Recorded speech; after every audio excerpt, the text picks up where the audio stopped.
smoke so much I make my sinus bleed. Wish I could blow up just so I could breathe, but it's hard when there's riots in the streets. Sick of sitting idly by. Hey, what's up? This is Off the Top with J Rob. This is number 23. We got Had Enough. How are you doing? Man, I'm doing pretty good. Just getting ready for the show tonight. Heck yeah. So like, what kind of show are you putting on?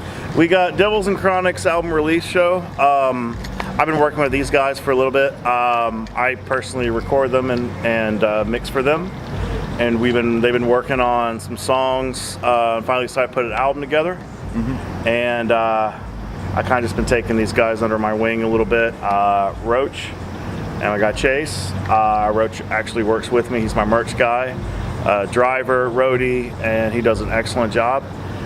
And yeah, man, we just been in the studio putting this album together. They've done a great job as far as like branding, marketing, doing great graphic design. They got a great packaged album. They got me featured on it, which is all right, I guess. And merch, man, they got their merch game up, so I'm super proud of them. That's so really tonight's gonna be a good night for them. So I'm super excited for them. So I'm happy to kind of be on the bill, and I guess I gotta run things, you know, dictator in charge. So Yeah, that's awesome. I'm glad we could get you. You know, they pulled you to the side, like Yeah, hey, yeah. I thought that's so cool. They had a lot of good things to say about you. They said a lot of good things. I think it's really cool. They seem very loyal. The homies seem very loyal. That's a. We can talk about this if you want, but that's been a big turning point for me. Not to say I haven't always had like good loyal people around me, but now more than ever.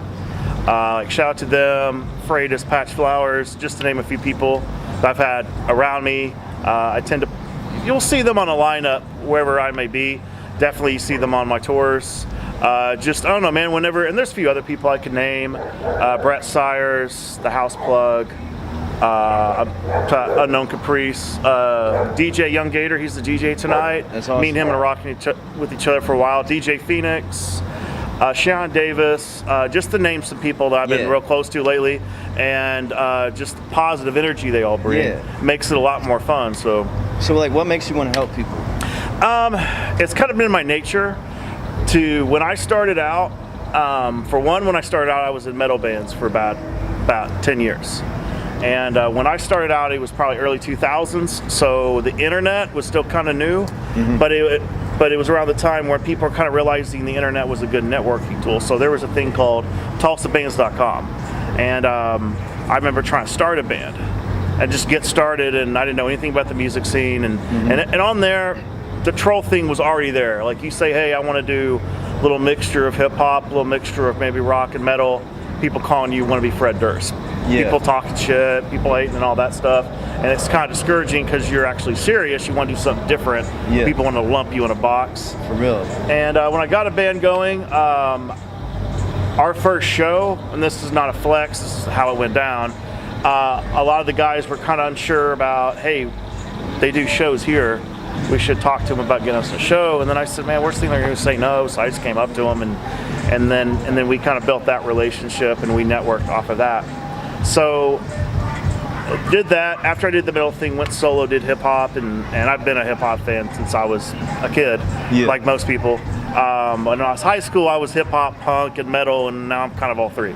So when I went solo, I just had a lot of things I want to do, and I just didn't have people who were really on the same level. Not like same level, but I mean like on the same page. You know what I mean? Because I always worked with some really good musicians, but I kind of just wanted to, and I wanted to venture out in more lyricism, and so that's kind of where and I had the idea for Had Enough for about a few years, so it was like a side project, and so I just kind of went that way. But when I started with that, I reached out to a lot of people who were kind of hot at the time, and it wasn't to cloud chase, it was more of like me trying to learn. But everyone's kind of doing their own thing, and I'm just one of a million new rappers who are just like, hey man, if there's a slot open, hey, do you sell beats and stuff like that? So, kind of answer your question, the reason why I like to help people is because no one really helped me. You know what I mean? So for a lot of people, I had one guy tell me, man, I thought you were going to do this for 2 months and quit. Like a lot do. And so they said, you actually lasted a little bit longer. So the way I look at it is if you have the resources to kind of help, you do. But I don't want to say rules, but I kind of have certain boundaries, more like requests. Yeah. And so, like I've told artists, like, hey, you know, because they asked me, hey, what's the best way to impress you? I said, well, be there. Try to be there around sound check. You know what I mean? I've had artists who still work with me to this day. They tried to get into the scene, and they said, hey, I'll come up and help you guys load like merch or something like that, which I tell people is a good way to kind of get in. Yeah. You know, and then network kind of from there. And I definitely feel like local artists need to be at shows to kind of network and so forth. But I do like to help, and it has like burned me in the past, but it's just what it is. I've kind of learned that not everyone's on the same page. There's like that threshold of how much one can help, but if people show their worth or that they value enough, then it's easier to help. And I'm with these guys. Like they've made it more than clear that they're serious about this. And like I said, like Devils and Chronic, like I gave them all kinds of advice, and they went through, like they jumped on the merch real quick. You know what I mean? So they did the tip jar, which I told them, man, I feel like more artists and bands should do tip jars because that's interesting. Because you're in a bar. I mean, if you're playing in a dive bar, people are already in a tipping mindset. They're gonna have an extra $1 or $2. They may not have that $10 or $30, but they might have that $2 or $3. Even if you're playing a dive bar and you're playing for people you might not think is your demographic, you'd be surprised. That's very interesting. Be really surprised, like even if you're not really playing for your age group or your cup of tea as far as people, you'd be really surprised. Like these older guys who hang out, like I get a lot of people that say, hey, I'm a 80s, 90s hip hop guy and stuff like that. And a lot of them, they want to support live music. And so you'd be surprised at how many of them buy merch and how many of them will tip you and stuff like that. That's very interesting. You could probably make just as much or even more off of tips alone. Oh yeah, tips. When we were on tour, like I think we did like almost we did a lot of money in tips on top of merch. So yeah, man. I don't think we had a night that we didn't at least. I think the worst night we saw maybe $27 in tips. On a best night, maybe close to $200. Just tips alone. That doesn't even count the merch sale. So it's just like have everything. Have as much sources that you can make money and stuff like that. And so definitely. So how long have you been doing this? Like altogether, how long have you been in music? Let's see. So it was 18 years. Wow, that's a long time. Yeah, I look at it as 18 years of making mistakes, learning from them, doing better, because there's a lot of things I learned years back that I implement now. Is there anything that you would have, like any advice that you would have for people that want to try to get in the same type of mindset as you, like, or people that want to do what you do? My best advice is, okay, so you grow up idolizing, let's say, Method Man, Old Dirty Bastard, Ice Cube, Kool G Rap, you know, we'll just say, you know, guys we grew up idolizing. Try to idolize people like Tony Robbins, Gary Vanderduck, like look up entrepreneurs. Yeah. And that's one of the things that really helped like Pitbull, because he had an entrepreneurial mindset. Yeah. So learn the marketing end. So because when you kind of think like, well, I'll just do shows and I'll just put music out and sell, and it takes so much more than that. You have to think like a business owner. True. And the more you think about that, I mean, artists aren't real crazy about being a brand, but it comes part of it. But you can be a brand and still kind of be a human. Yeah. So and see, that's always something that I found out was very hard, separating art and business. And you can combine the both. Because I've managed to have a passion for both. Mm-hmm. So especially when you watch it work out, you watch it kind of benefit, and you're like, okay, this is working. So you don't have to be strictly an advertisement. You can kind of humanize yourself, and you can say things on social media that people kind of connect with, and stuff like that. But it looks good for you to have like a banner available on digital platforms. You have a logo that resonates with people. So the marketing is very it's going to help, and you're going to catch the attention of people in the industry that you need to grab the attention of, and that does a lot for you. So just don't think that just because you're talented that it's just going to pick up. Yeah. And even if you are, it'll take a while. But if you know the industry, if you know the business, you're going to pick up a lot quicker, and you'll catch a lot more eyes. Definitely, So, definitely. yeah. So do you think that it is? There is a lot of there is a lack of unification in the Tulsa music scene. Yes, I do. My thing is, and I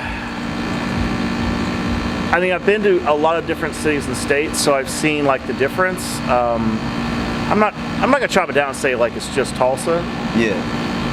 I feel like now there's cities that like they are very unified. Like Omaha, Nebraska probably has one of the most united and one of the best turnouts I've seen just for local shows. Really? Like their local shows look like national touring shows. Like it's like 100+ people. Now what helps them, now they have a lot more all-age venues. That's another thing I've noticed. So other cities they have more, like here we have the Vanguard and Canes, but you know how easy it is to do a show at Canes. But they have more Vanguards. Some venues a little smaller, so when us having so many 21 up bars, there's a whole lot of people that we could have that we can't have. But I think a lot of it's clicks. I have to say it. Yeah. I think people kind of get so tied into this person and that person and who they're hanging out with, and there's so people who aren't really clicked up like that kind of get left in the dust. Yeah. And I think people care about too much what other people think that they're close to. I see that a lot. And like I said, I don't see that in Tulsa. I've seen that in certain areas. Yeah. And I think if people can kind of let that mindset go, Yeah. you can get a little bit more unified and stuff like that. I've done my best, at least, to try to combat that because I like to bring other cliques and stuff like that. People from other areas don't know each other, and kind of bring them together. Try to break that monotony a little bit. So do you think that unification is ultimately necessary for music scenes? Oh yeah, in general. And it's general in everything. Because right now a lot of people preach diversity, but I feel like that needs to be practiced. If you can, that's why I do a lot of multi-genre shows. I just did a punk hip hop show not too long ago, and I've done hip hop metal and stuff like that. So I like to just like break that barrier of genres, because then because if you like metalheads, they say, oh, I don't like rap or whatever, and then they do a show and they're like, I like this kind of rap. Yeah. You know what I mean? So punk always loves hip hop because punk and hip hop have very similar roots. But yeah, when you kind of break that down, so I feel like if you're able to diversify within a music scene of different genres, and to me that's like you could diversify like a film, like a movie film scene of different genres, comedy, horror, stuff like that. Then you're really able to diversify us as humans, because that gets talked about a lot. And so unity through diversification. Yeah, definitely. It's very interesting. I like that. I like that concept. So do you have a favorite artist or rapper in Tulsa? In Tulsa, in general, man. Might have to really break that down. I could give you a couple of people. I like Saran the Seventh a lot. I've always liked his style. So, he's in Chicago now, but Simple Steven. Really? Yeah, I still listen to his music. He lives in Chicago now, but he was here. He was my DJ, and then he started rapping and got really good, really quick. But yeah, he's in Chicago now, but he's from here. And he was like me. We were actually both in metal bands, and then later on we remembered each other and switched genres. Really? So trying to think who else. Two Feathers, Ron. Yeah. Old friend of mine. He's awesome. I'm trying to think who else in Tulsa. I mean, obviously everybody around I'm a fan of. Yeah. I would say Drew Diamond. He's up and coming. He's performing tonight. I like what he does a lot. It's hard to give you this list without sounding like there's I'm too playing many favorites. people. No, there's too many people to name. I totally understand. But no, man, there's I'm trying to think of anyone who's not in my immediate circle that I'm a fan of. But I like what Kick Hopeless does. Oh yeah, they're awesome. What's that dude's name? I want to say, I'm trying to think of his name. I saw him perform just recently. He had he had a book open and he was like rapping about history. I'm trying to think of his name. I saw him at the R.A. the Rugged Man show and I was blown away. Oh, really? I'm trying to think of his name. It's like Love something. His name just escaped me. You know, Lovelace. I think so. Yes. It has to be Lovelace. He opened. Yeah. R.A. That's the first time I saw him, and I liked. That's another point so of diversity. I like, because in hip hop, a lot of people kind of doing the same style. So when you hear someone that does something different, yeah, he's so good. Yeah. He's one of the best like that. Like he's so new. One of the best new people. Actually, I have a project with him. Actually, like me and him dropped a project. Okay, but anyway, yeah. nothing about me though. Do you have any projects or like tours or anything coming up? I'm working on like a few singles right now. There's a new record I'm gonna do. My concept was I wanted to make it 8 tracks and then make the whole marketing concept about like 8-track tapes. I'm trying to find a place that will let me that will print it on 8 tracks and then sell a limited edition of 8 tracks and then go to a pawn shop and find an 8-track player. So if you bought one on a merch table, you get a free 8-track player with it or something like that. So I have an idea. Some idea I came up with. So I'm working on one I don't have really a concept with. My new thing is that I work with one producer per record. I did that on my last record, Echo Chamber. Mosaic, who does my videos, he did all the beats and I liked how consistent it sounded. So, and I just don't want to do a variety of different producers, or I have just one. So it sounds like an MC producer collaboration. Like Gang Stars. Yeah. So I'm kind of still deciding on who I'll do the next record with. Tours, I'm doing a European tour in September. Really? That's been because of the pandemic and the lockdowns. It's kind of been pushed. Wow. But we just now got confirmation that that's actually going to happen. That's awesome. It was supposed to happen this summer. It got pushed because Germany was locked down, I think, and the UK was locked down. So all the places we were trying to go. That's some big moves right there. Yeah. I want to give a shout out to Naira the Madman from Texas. It's his tour. He does a lot of moves. He's a good person to be connected with. So we're doing that. I'm doing a Halloween themed tour in October called the Infamous Monsters Tour. And I got Devils and Chronic, Patch Flowers, and Freydis that will be on the road with me. That's awesome. That will be probably the biggest, probably the longest tour. It's going to be an 18-day tour. So we're going just all over the Midwest. From like Kansas, all the way to Nebraska, all the way back to Oklahoma. So we're working on that right now. So we'll be on the road for pretty much the entire month. I appreciate that work ethic. Is this is this your main job or? I have other jobs. I do economy jobs. I sell stuff on eBay. That's dope. So just like you're doing a lot of different things. Yeah, that's kind of like my Monday through Thursday, and then most of the time I'm doing shows during the weekend. You have an entrepreneurial mindset. Yeah, that's really cool. So what does it take in your own definition to be successful in life or in music? What does it take to be successful? Just gotta be obsessed, really. I think it's kind of what it comes down to, because what really makes you not want to just say, oh, I'll do it as a hobby and I'll just work at 9 to 5. Because when you're at the 9 to 5, all you think about is what you want to do. So very interesting. That's very good. Obsession is a big part. Just know as much about it as possible. So that way you know what you're doing. Yeah. And you're going to make mistakes. You're going to learn from them. It's all good. But at least the more of you like, okay, I don't want to do that anymore. When willing to learn, I think that's a big thing. You got to be willing to surround yourself by people that are smarter than you, and so forth. With that, just make friends with people, or at least be associated with people that run a successful business. They'll tell you like how to budget, and so forth. So,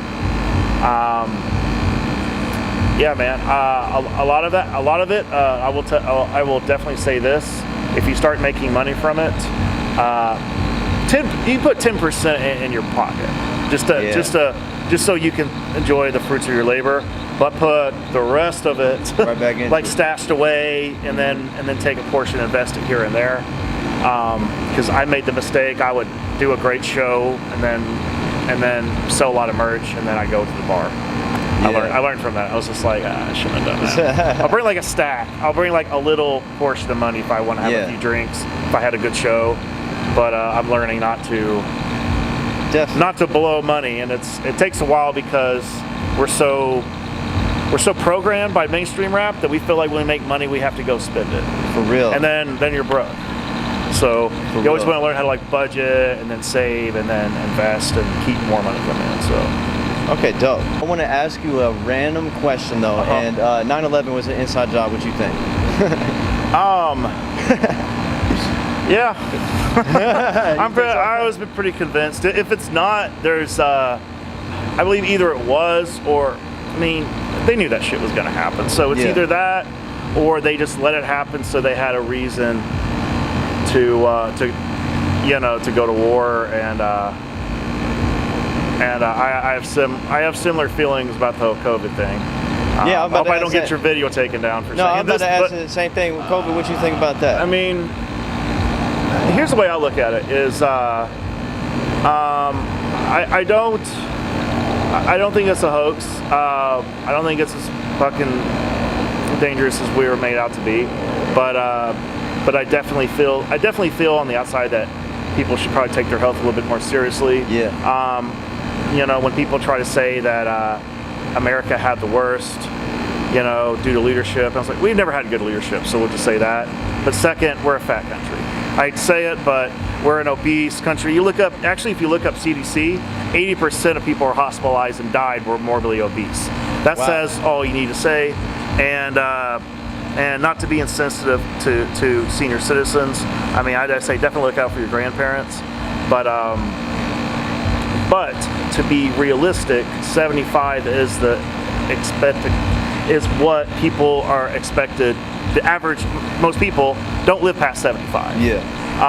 So it's kind of like the same thing. Like so it's there are different strategies that could have been put that I think would be a lot more logical. The way I look at it though is the idea that people think government media care about you is completely illogical. I think people thinking now that government and media are doing things to look out for you, that's like saying you've been in a toxic relationship for 20 years, let's say, and then all of a sudden they say, I've changed. Yeah. You know what I mean? Yeah, definitely. So you just got to understand that people who are in power, because power can very much be an evil thing depending on where your mindset's at. So people who are in power, they're going to take advantage of that shit. So definitely. So the vaccine, do you trust it? No. I don't trust. To me, okay. Well, I'll say this though. I don't trust. I just don't trust anything that's mass marketed. Yeah. I just can't. Anything that is in the hands of corporations and it's an advertisement and you got radio stations say rock the shot and all that kind of shit. I hate the radio too, but you hear stuff like that and it's constantly being pushed on you. But it's free, so yeah. I totally it's sketchy agree about it. I mean, if it came down tomorrow, you have to legally take it. I'm not scared of it. Like I'm not a diabetic. I don't have health issues. But it just makes us not trust it even more. Yeah. Yeah. It's hard to say. It's hard to say for me. I'm not personally worried about it. Everyone I know that's had it, that's about my age, they don't really have any problems. So I don't think it's necessarily a death sentence. I think it's about the same as COVID. Like I think if you are seriously in bad health, it's probably not good for you. So, but that's just my opinion. Okay. But I don't trust really anything that is fully mass marketed. Mm-hmm. That's McDonald's is mass marketed. Yeah, for real. So we all know how good that is. So do you believe I'm just gonna ask you a couple more, then we'll run a shout outs and do a freestyle session after. I'll inform you on what that is in a moment. But okay, cool. Do you believe the New World Order is a real thing? Do you believe in stratospheric aerosol injections? Do you think that sodium fluoride calcifies the pineal gland in the center of the brain? And do you think that it's a big it's all a lot of this stuff is orchestrated with? That's a lot of questions, but do you believe, does any of that correlate at all? I haven't gone that deep into it in a while. As far as like New World Order, I've always kind of believed that, and it's starting to kind of be a little bit more obvious now. Yeah. As far as fluoride in the water, I mean, I definitely don't think that the water, I definitely believe more in filtered water is a little bit more better for you. I don't believe in drinking water that came from the sink. So, Okay. you know what I mean? I definitely believe that I definitely know they're putting hormones and stuff in the food, so Yeah. be careful where you get your food Definitely. at. So, but I think overall, the whole dumbing down of society is definitely real. I don't think that's a conspiracy. You see what kind of music that they push through the mainstream. You see what kind of films get the majority of PR, and you see what politicians get heard the most. So I definitely think the dumbing down of society, I think to a point it's almost like a game now. Let's see how dumb people really are. So, but I definitely believe like world leaders are all together and stuff like that. So I mean, pretty much. I mean, I believe all the same thing. You know what I'm saying? But it's kind of hard to just say for sure. 'Cause you never really know. But see, that's why I asked. I was like, is there any questions you don't want me to ask? But anyways, so and now my thing is just primarily opinion. Like I look at things and I just have a gut feeling. So, and that's one thing I don't do, because like even in some of my politically driven songs, it's not leaning one way or the other. It's really just me putting out ideas and how I see them. Because I have fans that lean towards left, and I have fans that lean toward right, and all that kind of stuff, and somewhere in the center. And they all seem to kind of like what I say, so that kind of confirms I'm not being too, because I'm probably somewhere in the center. But what I definitely don't, is I don't want a fan base of people say, oh, well, Hadnuff said it, so that's the truth. Yeah. I'm like, I'm just provoking thought. I like the idea of everyone thinking for themselves, and that's another problem I feel. Is I feel there's a lot of artists in certain forms of music, and I feel like they are like making it worse as far as programming, brainwashing. Because honestly, we do know that rappers especially have stance. They have hardcore fans. Anything they say is law. For real. I don't want to be one of those guys. It's more like, I'm just telling you how I see it, how I think, and all I'm trying to influence people is just to gather their own thoughts. And don't have to agree. I don't really like the idea of everyone agreeing with me. I think I did a post once where I said something. It was like 20 comments. I agree. It honestly gave me a fucking headache. I was like, at least somebody, give me a counter argument. Yeah, a little bit. You want to promote free thinking. Yeah, I hate tons of comments. It's like I agree. I was like, there's no way. Just because you like me doesn't mean you have to agree with every fucking thing I say. So that's what, but I do like, I see some like people put in like a different idea that they throw in, and I was like, okay. And to me, that's also fans that say, hey, this is not my favorite song of yours, and that's why.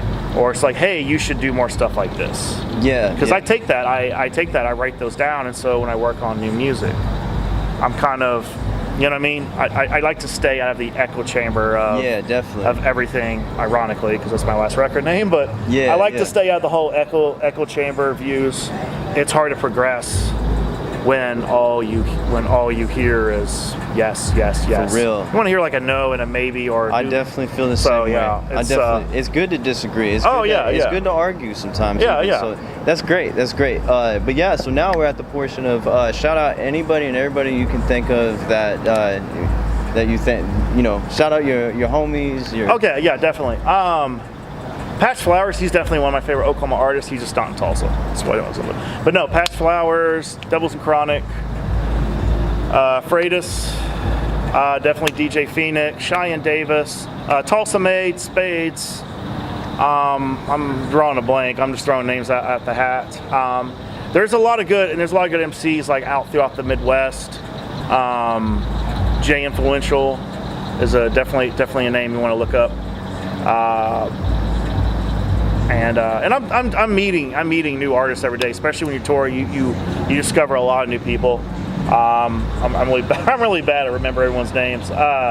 Never Finch, he's from Nebraska. He's super dope. There's a lot of talent I've met. It's hard to think of everybody. Yeah, it's really hard to think of everyone. After we turn it off, you're gonna be like, oh, I forgot this person. But it's all good. That's how it usually goes. Well, anyone that's associated with me, or we talk or whatever, man, just know you're on my mind as well.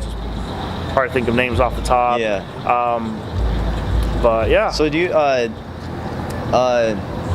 forgot what I was gonna say. But oh yeah, where can people find all your stuff? Hadenoughmusic.com. I'm on everything as far as social media, digital platforms. But yeah, if you go to my website, hadenoughmusic.com, it's linked to everything. Okay, so, awesome. Yeah. Awesome. And I'll give you 1 minute if you want. You can either freestyle something off the top of the head, or you can rap a written if you want. Okay. All right, I got one. Okay.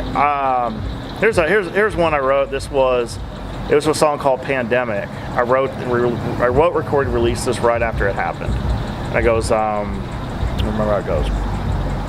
Shit got real, restaurant, clubs, and bars closed. All I can do is get on the mic and let these bars flow. Anything in what I can embark, though. Did the Simpsons predict this too? Would it Bart know? Conspiracy theories out the wazoo. Alex likes to bark, no. Likes to bark, though. Saying they're going to knack the Beast Mark with the barcode. Cabin fever going to take a toll on me real hard, Joe. But if this is the end of the world, I'm going to laugh, Donnie Darko. Yeah. So, hey, shout out to Had Enough. All right, cool, man. Appreciate it. Yeah. Off the top, number 23. Yeah, I think 23, right?